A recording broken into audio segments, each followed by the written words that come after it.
Olá pessoal, essa é a nossa 11ª aula, aula de número 11 da disciplina Circuitos de Radiofrequência. Nós vamos continuar falando do assunto de divisores e acopladores de potência, e na aula de hoje nós vamos tratar em particular do divisor do tipo junção T e do divisor resistivo. Tá? Esse assunto cobre umas 4 ou 5 páginas do livro, tá? Entre as páginas 324 e 328. Bom, vamos começar pela junção T, Junção T pode ser utilizada como divisor e também como combinador, acoplador de sinais, e pode ser implementada em praticamente todo tipo de linha de transmissão e guia de onda. Tá? Aqui são ilustrados uma junção T em linha de microfita. Tá? Então você tem a trilha aqui e o plano terra estaria aqui do lado de baixo, um plano aqui embaixo, e aqui você tem a entrada. Essa é a junção T com duas saídas. Lógico, o dispositivo pode ser usado no sentido inverso, então você ter duas entradas combinadas da direita para a esquerda aqui. Ou em guia de onda, então se você tem um guia de onda retangular e a onda entra por aqui, então essa face aqui que está aqui atrás dessa região estaria aberta, essa face de cima aqui também estaria aberta e essa face também estaria aberta, a onda sairia por aqui e por aqui, por exemplo. Ou nessa configuração aqui, a onda entrando por aqui, sai por aqui e sai por aqui. Então você conecta guias de onda na entrada e nessas saídas. Em todos os casos aí, no caminho inverso, você teria a combinação de sinais. A gente está indicando aqui como é que seria a divisão, mas é lógico, o dispositivo também serve como combinador ou acoplador. Nós vamos considerar para todas as nossas análises aqui junções T sem perdas. Tá? A gente vai ver como que você poderia generalizar isso para um dispositivo com perdas, mas o fato de que a gente vai considerar junções sem perdas implica que necessariamente nem todas as portas vão estar casadas, nem todas as portas vão estar casadas. Algumas portas da junção T vão estar casadas, mas não todas vão estar casadas. Uma vez que, como você pode ver, todas essas junções T são feitas só com linhas de transmissão, nesse caso aqui, ou guias de onda, que são dispositivos passivos. Você não fornece energia, só guia de onda e linha de transmissão. Estruturas guiadas são puramente passivas, ou seja, sendo passivas, elas necessariamente são recíprocas. E uma vez que elas também, que nós vamos considerar aqui, são sem perdas, então elas não podem ter todas as suas portas casadas, porque a gente viu que essas três condições não podem ser satisfeitas simultaneamente. Essas três que estão ilustradas aqui, são junções T em linhas de transmissão e guias de onda, ilustrando dispositivos reais, mas o diagrama circuital, vamos chamar assim, está ilustrado aqui. Então, é um dispositivo de 3 portas, como a gente acabou de ver. Então, você tem porta 1,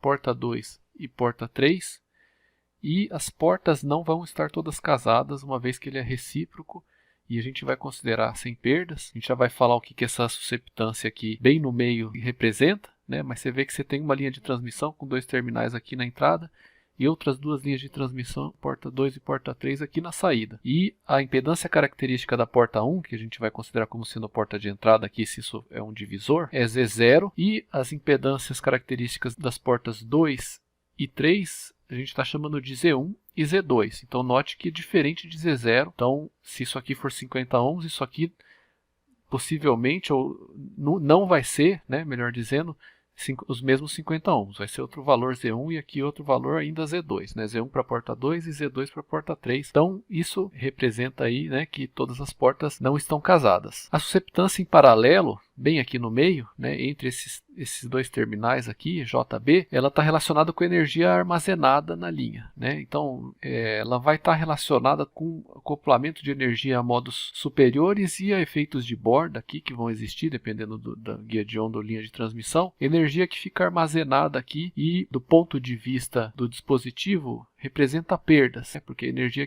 da entrada que não vai para saídas. Então, para ter a entrada casada com uma linha de impedância característica Z0, você quer que a admitância aqui na entrada, tenha que ser 1 sobre Z0, seja igual ao que vai ser enxergado em termos de admitância aqui, exatamente nessa posição, que vai ser a susceptância aqui, B, em paralelo com as 2 linhas de transmissão de saída, que tem impedâncias características Z1 e Z2. Então, suas admitâncias seriam 1 sobre Z1 e 1 sobre Z2. A admitância em paralelo a gente soma, então as 3 coisas estão em paralelo aqui, JB, 1 sobre Z1 e 1 sobre Z2. Então, por isso que você tem 1 sobre Z1 mais 1 sobre Z2 mais JB tem que necessariamente ser igual à impedância característica da linha de entrada, porque isso aqui vai ser a carga que vai ser enxergado por essa linha de entrada com impedância característica Z0. Se essa carga for igual, o valor dela, né, da sua impedância for igual à impedância característica da linha, a linha vai estar casada e não vai haver reflexão aqui na porta de entrada. Faz sentido isso? De novo, né, a gente falou que a princípio a gente vai considerar uma linha sem perdas. Isso significa que a gente não precisa utilizar essa susceptância para modelar, porque ela modela justamente essas perdas, acoplamento com modos superiores, etc. e tal. Então, a princípio, a gente vai considerar B igual a zero. Mas, no caso de você ter uma linha com perdas, você pode, na prática mesmo, cancelar B com um elemento reativo, né? Um indutor, um capacitor, utilizado aí para cancelar o B. Então, a gente pode, na prática, sempre considerar isso. As impedâncias Z1 e Z2 da porta 2 e porta 3, respectivamente, devem ser projetadas para se obter a divisão de potência desejada nas portas 2 e 3. Então, se você quer que, por exemplo, 1/4 saia na porta 2 e 3/4 saiam da potência, né, saia na porta 3, você vai ter que projetar Z1 e Z2 para te dar essa razão. Tá? A gente vai ver como aí, né, para uma impedância característica da porta de entrada, né, Z0 aqui, igual a 50 ohms, um divisor de 3 dB, né? 3 dB em termos de potência é igual a exatamente meio, que significa que metade da potência vai para a porta 2 e metade para a porta 3, né? Da potência que entrou na porta 1, esse divisor vai fazer com que metade vá para a porta 2 e metade vá para a porta 3, isso é um divisor de 3 dB. Ele pode ser feito fazendo com que Z1 igual a Z2 igual a 100 ohms. Então você teria 50 ohms aqui, 100 aqui, né? 100 ohms aqui, e esse cara aqui também igual a 100 ohms. Por quê? Né? O que você vai estar enxergando aqui na entrada das portas 2 em paralelo com a 3 aqui, vai ser a porta 2 em paralelo com a porta 3. E daí você vai ter, né, uma impedância característica de 100 ohms em paralelo com outra impedância característica de 100 ohms. Né? Em paralelo vai dar metade da impedância, vai dar 50 ohms. Então você vai estar enxergando 50 ohms aqui, e você está alimentando isso com uma linha de 50 ohms, ou você quer ter essa impedância, enxergar esses 50 ohms para não haver reflexão, porque você sabe que você vai alimentar isso aqui com uma linha de 50 ohms, tá ok? Então não vai haver reflexão, se essa tiver 100 e essa tiver 100. Além disso, o fato delas serem iguais, significa que metade da potência vai para cá e metade da potência vai para cá. Né, porque por simetria aqui, né, não teria, você já vê de cara que metade da potência iria para cada uma das portas, porta 2 e porta 3. Então Z1 igual a Z2 garante que a metade da potência se acople a cada saída, e 100 ohms é escolhido para que a impedância de entrada Zin seja os 50 ohms, que é 100 ohms em paralelo com 100 ohms, da porta 2 em paralelo com a porta 3, né? E é isso. Então, assim, para um divisor de 3 dB, né, metade, metade, você pega a potência e divide metade para um lado e metade para o outro, é simples o suficiente. Esse daqui é um exemplo do livro e ele é bom para a gente ver como é que a gente projetaria um divisor de potência tipo junção T. Tá? Então, um divisor de potência tipo junção T tem uma impedância de entrada de 50 ohms, né, então Z0 é 50 ohms. Encontre as impedâncias nas saídas para ter um divisor de potência com razão 2:1 nas mesmas.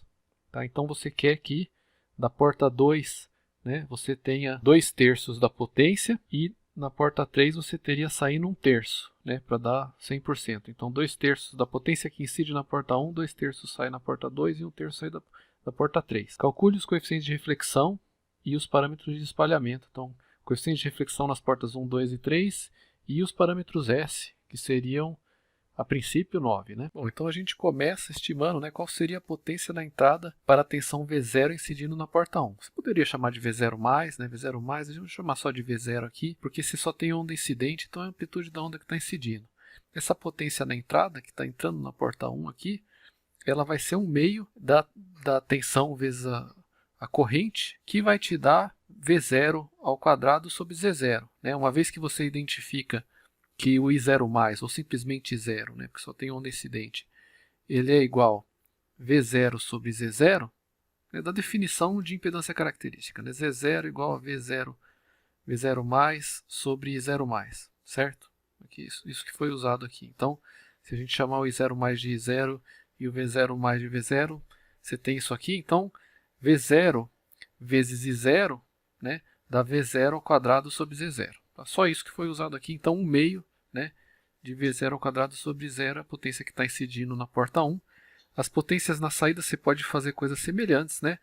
Aqui está trocado, né? Eu falei que sairia 2/3 na porta 2 e 1/3 na porta 3. Na verdade, então vamos fazer aqui 1/3 saindo da porta 2 e 2/3 na porta 3, tá certo? Então você tem, né, a potência que está sendo chamada de P1 aqui, que está sendo associada à impedância característica Z1 da porta 2, tá? P1 saindo da porta 2 é 1/2 da mesma forma de V0² sobre Z1, que é a impedância característica da porta 2. E isso tem que ser, a gente vai impor que seja 1/3 da potência de entrada, né? 1/3 agora sai por cima e 2/3 sai por baixo, pela porta 3. P2, a potência saindo pela porta 3, é 1/2 de V0² sobre Z2. Z2 é a impedância característica da porta 3, né? Mesmo raciocínio que a gente usou aqui. Agora vamos substituir a potência de entrada aqui, né? E aqui embaixo, para poder determinar o Z1 e o Z2 em função do Z0. Nós vamos reproduzir essas duas equações aqui no próximo slide, só que substituindo o Pin por 1/2 de V0² sobre Z0, é o que está aqui, né? Então P1 é 1/2 de V0² sobre Z1, mas ele também é 1/3, né? Porque a gente quer que 1/3 da potência saia na porta 2, de 1/2 de V0² sobre Z0. Se a gente cortar o V0² aqui, cortar 1/2, o que resta é que Z1 tem que ser igual a 3Z0. Então Z1 tem que ser igual a 3Z0, Z0 sendo 50 ohms, Z1, a impedância característica da porta 2, tem que ser 150 ohms. Mesmo raciocínio para a porta 3, né? A potência P2 saindo da porta 3 aqui é 1/2 de V0² sobre Z2, que era a impedância característica da porta 3. A gente quer que 2/3 da potência incidente saia na porta 3, então 2/3 da potência incidente, que é esse termo aqui, que é 1/2 de V0² sobre Z0, cortando, né, 1/2 com 1/2, V0² com V0², você vê que o Z2 tem que ser 3/2 de Z0. Então Z2 igual a 3/2 de 50, que dá 75 ohms. Tudo bem? Com isso você tem a impedância característica das portas 2 e 3 para ter essa divisão, né? 1/3 saindo da porta 2 e 2/3 da potência saindo da porta 3. A impedância enxergada pela porta 1, se a gente voltar para a figura aqui, né, que você vai enxergar nesse ponto aqui, você quer que essa porta esteja casada. Então, idealmente, você gostaria de enxergar Z0 aqui. E a gente vai ver que, de fato, é o que acontece. Se a gente pegar, voltando, né, a impedância característica da porta 2 e colocar ela em paralelo com a impedância característica da porta 3, Z1 com Z2 que a gente acabou de calcular, 150 em paralelo com 75 dá 50 ohms. Então, na porta 1 você está enxergando 50 ohms. Se você colocar uma linha de 50 ohms ali, não vai haver reflexão, a porta 1 vai estar casada. Bom, então a gente acabou de calcular que Z1 é igual a 150 ohms e Z2 é igual a 75 ohms, para você ter a divisão de potência, né? 1/3 e 2/3 aí. E vimos, né, que a porta 1 vai estar casada, porque a impedância característica enxergada aqui vai ser Z0, mas a gente tem que ver o que vai acontecer com as outras portas. Já dá para adiantar que elas não vão estar casadas pelo que a gente já discutiu, né? O que a porta 2 vai enxergar aqui, né, vai ser esse Zin que está sendo chamado de Zin2. Tá? Então a impedância que a porta 2 vai enxergar aqui é o paralelo de Z0 com Z2. A gente acabou de calcular, né? O paralelo de Z0 com Z2 que a gente acabou de calcular deu 75 ohms. Vai dar 30 ohms. Então você já vê aqui, né, que você vai estar enxergando 30 ohms aqui, mas Z1 é 150, tem um descasamento de impedância, né? Você teria que estar enxergando 150 aqui para não haver reflexão na porta 2. Mesma coisa na porta 3, se a gente olhar aqui, né, e calcular isso que está sendo chamado de Zin 3 aqui, né, o que a porta 3 está enxergando, vai ser a impedância paralela da impedância característica da porta 1 e da porta 2. Então, Z0 em paralelo com Z1. Faz sentido isso? Né? Você vai ter paralelo dessas duas coisas. De novo, né, a gente descartou e considerou que isso aqui é igual a zero. Então, Z0 em paralelo com Z1 é 50 em paralelo com 150, que dá 37,5. Então vai estar enxergando 37,5, mais E2 é 75, de novo, né? A porta 2 e a porta 3 vão estar descasadas. Aí, dado que a gente calculou a impedância as impedâncias características das portas 2 e 3. Né? A porta 1 é Z0, 50 ohms. E também calculou as impedâncias enxergadas por cada uma dessas portas, né, que vai ser enxergada como uma carga para cada uma dessas portas. A gente consegue calcular os coeficientes de reflexão. Então vamos lembrar que se para uma dada porta, se as demais portas estão casadas, o coeficiente de reflexão é o próprio parâmetro S. Então a gente consegue já determinar o S11, o S22 e o S33 de maneira muito fácil só com as impedâncias que nós já calculamos. Né? Então, por exemplo, o S1 na porta 1 é V1- sobre V1+, né? Aquilo que está saindo, retornando da porta 1 com relação àquilo que está entrando, com todas as outras portas casadas, então nada entrando na porta V3 e nada entrando na porta 4, ele vai ser igual o coeficiente de reflexão visto na porta 1, se essas duas condições forem satisfeitas, que é igual, né, a impedância de entrada que a porta 1 vai estar enxergando, menos Z0 sobre a impedância de entrada que a porta 1 vai estar enxergando, mais Z0. Né? Vamos lembrar que se você tem uma linha de transmissão com impedância Z0, de novo, né, e ela está com uma carga aqui ZL, a gente já derivou isso aqui e viu, né, que por definição o coeficiente de reflexão aqui que vai ser enxergado na carga, ele é igual a ZL menos Z0 sobre ZL mais Z0. Tá certo? Então, a impedância da carga menos a impedância característica da linha. Então, é isso que está sendo feito aqui. Né? Se a gente voltar e olhar para a porta 1, a impedância característica que a gente está assumindo que está da linha de transmissão que está alimentando essa porta é Z0. Zin é a impedância que vai ser, ou Zin1, Zin, né? Zin1, na verdade, é a impedância característica que vai estar sendo enxergada aqui na entrada, que era o 150 em paralelo com 75, portanto, para os próprios 50 ohms. Então, a carga aqui vai ser a carga enxergada pela porta 1 vai ser o paralelo da porta 2 com a porta 3. O ZL aqui vai ser esse, está claro isso aqui?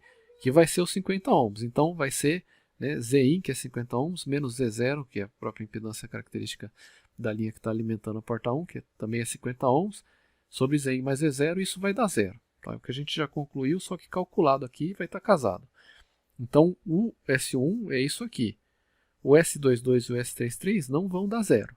Né? O S22, que é V2- sobre V2+, com as demais portas casadas, da mesma forma, o coeficiente de reflexão enxergado na porta 2 é o Zin enxergado pela porta 2, menos o Z1, que é a impedância característica da porta 2, sobre Zin enxergado na porta 2, mais Z1, que é a impedância característica da porta 2, tá claro? Então, o Z1 a gente calculou como 150 ohms, né?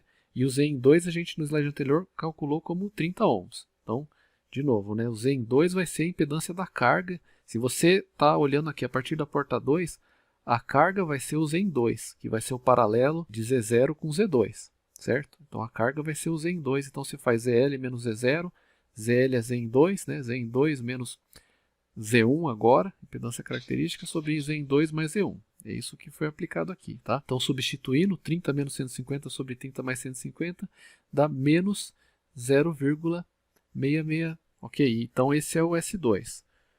O S3, de maneira similar, tá? Vai ser, né, a amplitude da onda de tensão que está saindo da porta 3 sobre a amplitude da onda de tensão que está entrando. Então, a definição do coeficiente de reflexão com as demais portas casadas. Nesse caso aqui, ele é igual ao coeficiente de reflexão γ3. Ele vai ser Zn3 menos Z2. Vamos lembrar que Z2 é a impedância característica da porta 3. E Zn3 é a impedância que a porta 3 vai estar enxergando, né, de carga. Então, ZL menos Z0 sobre ZL mais Z0 vai ser Zn3 menos Z2 sobre Zn3 mais Z2. Tá, vou voltar para a figura só para a gente olhar de novo. Né? Zn3 é o que você vai, se você estiver na porta 3 aqui e olhando para a rede, né, você vai estar enxergando uma impedância aqui nessa interface que é o paralelo de Z0 com Z1. Impedância característica da porta 1 com a porta 2. Tá? O paralelo dessas duas coisas. Né? Tem que fazer sentido que é o paralelo aqui. Então, esse que vai ser o ZL nesse caso, tá? É o Zn3. E daí a impedância característica da porta 3 é Z2, então ZL menos Z0 vai ser Zn3 menos Z2 nesse caso aqui. Tá? Zn3 menos Z2, substituindo, né, 37,5 e 75, Z1 e Z2, você tem que o S33, que é igual ao gama 3, é menos 0,33. Então, usando as impedâncias características e as impedâncias enxergadas como carga por cada porta, você consegue calcular os coeficientes de reflexão. Então, portanto, você tem o S11, o S22 e o S33. Mas e os demais S, né? S31, S21 e assim por diante, né? Então, vamos mostrar aqui como a gente pode calcular. Se você tivesse todas as impedâncias características de todas as portas coincidindo, né? Da porta 1, da porta 2 e da porta 3, por exemplo, fossem todas E0, seria mais fácil do que isso que a gente vai mostrar aqui. Isso aqui é como você calcula o parâmetro SJ para I diferente de J, né? Quando as impedâncias características das diferentes portas não é a mesma. Então, você vai usar isso aqui. Então, esse slide aqui, na verdade, é um slide de teoria, né? Para calcular os parâmetros SJ para I diferente de J, podemos usar, né, a seguinte expressão. Então, SJ, a definição de SJ é VI menos sobre VJ+. Então, vamos lembrar, né, a onda está entrando na porta do segundo subscrito, na porta J, e saindo pela porta I. Tá? Então, seria o coeficiente de transmissão da porta J para a porta I. A onda está entrando na porta J e saindo na porta I, com as demais portas casadas. Não vou repetir isso aqui pela enésima vez. Isso pode ser calculado através do coeficiente de transmissão na porta J, vezes a raiz quadrada de Z0J sobre a raiz quadrada de Z0I, impedância característica da porta J sobre a impedância característica da porta I, né, que é igual, por sua vez, né, ao que a gente obtém se a gente substituir esse coeficiente de transmissão na porta J por 1 mais o coeficiente de reflexão na porta J. Então, a gente mencionou algumas aulas atrás que o coeficiente de transmissão pode ser chamado de tal ou t, né? Ele é igual a 1 mais o coeficiente de reflexão. O coeficiente de transmissão é 1 mais o coeficiente de reflexão. Então, a gente pode substituir o TJ aqui por 1 mais gama J. 1 mais o coeficiente de reflexão na porta J que a gente conhece. Tá? Então, isso aqui é o TJ. E a raiz de Z0 da porta J sobre a raiz de Z0 da porta I permanecem aqui, né? Onde TJ é o coeficiente de transmissão da porta J. De novo, pode ser calculado como 1 mais o gama da porta J, coeficiente de reflexão. A gente calculou no slide anterior. E Z0J e Z0I são impedâncias características das respectivas portas. Impedância característica da porta J e impedância característica da porta I. Tá? Se as impedâncias características de todas as portas coincidissem, você nota que esse termo aqui daria 1 e ele nem estaria aqui. Então, você simplesmente, né, pegaria e calcularia o coeficiente de transmissão como 1 mais o coeficiente de reflexão na porta. Tá? E isso já vai ser o SJ. Mas, estando as impedâncias características descasadas e sendo elas diferentes umas das outras, né, você vai utilizar isso aqui. Então, devemos usar essas expressões, né, essa e essa, quando as portas têm impedâncias características diferentes. Então, a gente pode aplicar isso para calcular, por exemplo, o S21, que é igual ao S12, porque a rede é recíproca. Né? Então, se a gente calcular o S21, a gente já tem o S12. A expressão está reproduzida aqui, só para a gente não ter que memorizar ela. Né? Note que quando você vai calcular, né, nesse caso aqui, o I seria 2 e o J seria 1. Né? Quando você vai calcular o SIJ, você tem a impedância característica da porta J em cima e a impedância característica da porta I embaixo. Ou seja, porta de entrada aqui, que seria 1 nesse caso, né? E a porta de saída aqui embaixo, né? Que seria a porta 2. Então, quando a gente for utilizar a expressão para o S21, a gente vai ter o coeficiente de transmissão na porta J, que é a porta 1. Então, o T1 vezes a raiz da impedância característica da porta de entrada, que é a porta J, que é a porta 1, que é Z0, tá? Sobre a raiz quadrada da impedância característica da porta de saída, que aqui é a porta 2. Né? S21 da porta 1 para a porta 2. Então, sobre Z1, raiz de Z1. Tá? O coeficiente de transmissão a gente pode substituir por 1 mais gama 1, que é o coeficiente de reflexão enxergado na porta 1. A gente viu que ele era 0, né? Porque a impedância característica que essa porta vai estar enxergando era Z0, a impedância que essa porta vai estar enxergando é Z0, a impedância característica dela é Z0, então o coeficiente de reflexão γ1 é 0. 1 mais γ1, portanto, é 1, né? E aí a gente pode substituir os valores. Substituindo Z1 igual a 150 ohms, Z0 igual a 50 ohms e gama 1 igual a 0, você tem 1 aqui, né? Vezes raiz de 50, Z0, sobre raiz de 150, que dá 0,577. Tá? Então esse é o S21 e ele é igual ao S12. A gente pode calcular o S31 de forma similar. De novo, a rede é recíproca, então S31 igual a S13, a gente vai estar automaticamente calculando o S13. O S31 é o coeficiente de transmissão da porta 1 para a porta 3, tá certo? Então da porta 1 para a porta 3. Ele vai ser igual, né, o T, né, coeficiente de transmissão na porta 1, que é 1 mais o gama 1, tá? 1 mais o gama da própria porta 1, que a gente acabou de falar que era 0, então vai ser 1 mais 0, dá 1, né? Sobre a raiz da impedância característica da porta de entrada sobre a raiz da impedância característica da porta de saída. Né? A porta de entrada é a 1, a porta de saída é a 2, então raiz de Z0 sobre raiz de Z2. De novo, substituindo os valores aqui, né? 1 mais gama dá 1, né? A raiz de Z0 da raiz de 50, a raiz de Z2 agora, o Z2 era 75 ohms, se a gente lembrar, né? O S31 é igual a 0,816, que é igual ao S13. Daí resta a gente calcular o parâmetro S32, que é igual ao S23, né? S32, porta de entrada é a 2, porta de saída é a 3, então é o equivalente ao coeficiente de transmissão da porta 2 para a porta 3. Não é isso?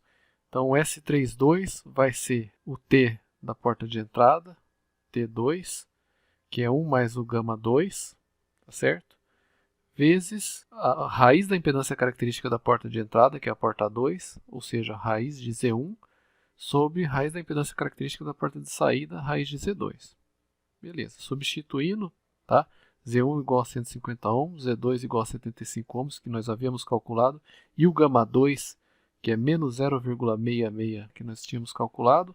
Na expressão a gente obtém que o S32 é igual a 0,471, e isso também é o S23. Então nós temos todos os elementos da matriz de espalhamento desse cara aqui. Tá? Então, nós percebemos que os coeficientes de reflexão nas portas 2 e 3, né, são distintos de 0. Tá? Só a porta 1 está casada. O dispositivo é sem perdas, é recíproco, mas as portas 2 e 3 vão apresentar reflexões.